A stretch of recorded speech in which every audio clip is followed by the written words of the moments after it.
Welcome to the Cincinnati Art Museum's Cam Look.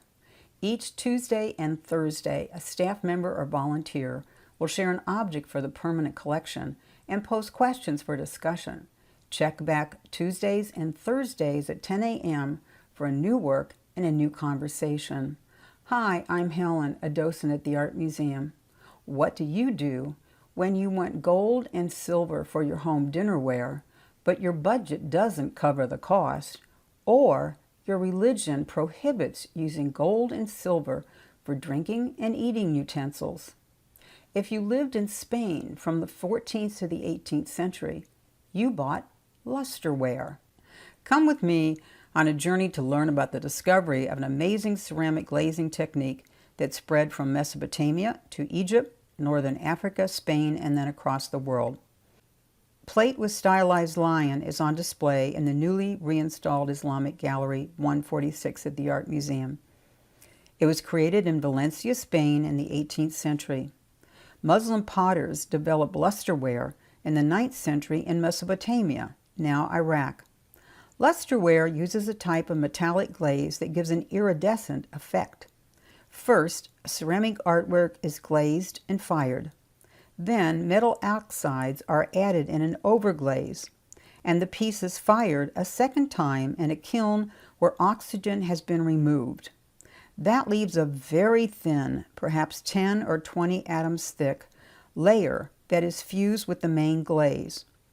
Because the range of colors available with this technique is limited, this second lusterware firing normally only adds one color per piece. A gold derived from silver compounds was the most common.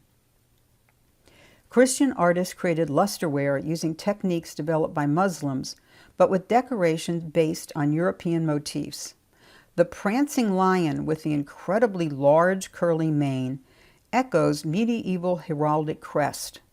The naturalistic vine leaf decoration is derived from Gothic art, probably inspired by the border decorations of illuminated manuscripts.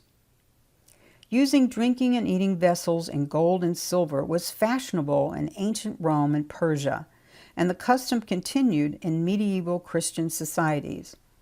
But because gold and silver dinnerware is prohibited by Muslim law, pottery and glass were used for tableware by Muslim elites. The lusterware technique provided the elegant look of gold without breaking the law, so it spread to Muslim Egypt, North Africa, and by the 14th century to Spain, especially Valencia, where our plate with Stylized Prancing Lion was created.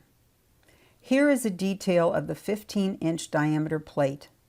Plates this large were used mostly for display because the surface is fragile. You can see by the worn spots on the rim and inside border. Lusterware was the most elaborate and luxurious pottery being produced in Europe until the 15th century, and was exported over most of Europe.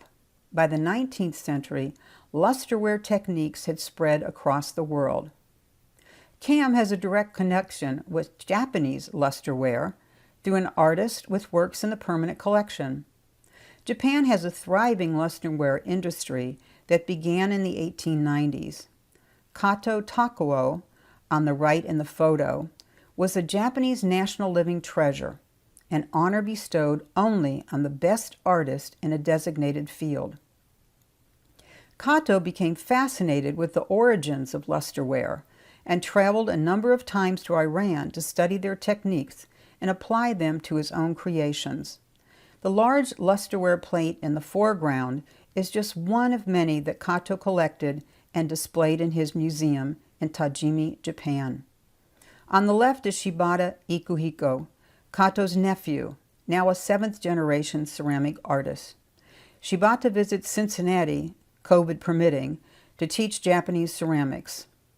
This photo shows a 2016 display of contemporary Japanese ceramic artists in Gallery 136. The blue arrow points to Kato's artwork, and the red arrow points to Shibata's artwork. Uncle and nephew are side by side. I hope that you enjoyed learning about the eye-catching artwork on display in the Islamic Gallery.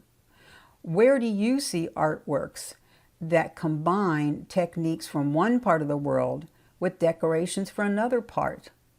What does this tell you about what inspires artists to create their artwork? Are you influenced by artwork from around the world or from past centuries? The next time that you're at CAM, visit the Islamic Gallery 146 to see more artworks that combine Muslim ceramics techniques with Christian symbols. Thanks for joining us on CAM Look today.